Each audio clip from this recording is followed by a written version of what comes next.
துபாயில் கார்பேஜஸ் நான் எப்படி டிஸ்போஸ் பண்ணுறேன் அப்படிங்கிறது தான் இந்த வீடியோவில் நான் உங்கள் கூட ஷேர் பண்ணிக்க போகிறேன். இங்கே வந்து மோஸ்ட்லி எல்லாரும் அப்பார்ட்மெண்ட்டில் ஃப்ளாட்டில் தான் இருப்பாங்க.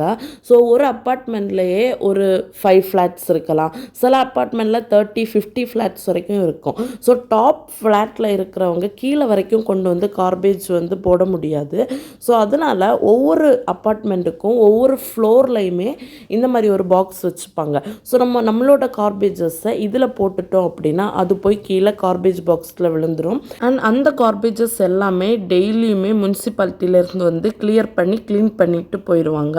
ஸோ இது மாதிரி இந்த கார்பேஜ் அது மட்டும் கிடையாது, இன்னும் நிறைய துபாயில் வந்து அப்டேட்ஸ் இருக்குது. துபாய் மாதிரி அப்ராட் கண்ட்ரீஸில் எல்லாமே இந்த மாதிரி அட்வான்ஸ்டு செட்டிங்ஸ் இருக்கும். ஷியராக அப்கமிங் வீடியோஸில் நான் அப்டேட் பண்ணுறேன். உங்களுக்கு இன்ட்ரெஸ்ட் இருந்துச்சுன்னா நம்ம சேனலை சப்ஸ்கிரைப் பண்ணுங்கள். நெக்ஸ்ட் டைம் இன்னொரு கண்டென்ட்டோட மீட் பண்ணுறேன். டில் தென் டேக் கேர், பாய்.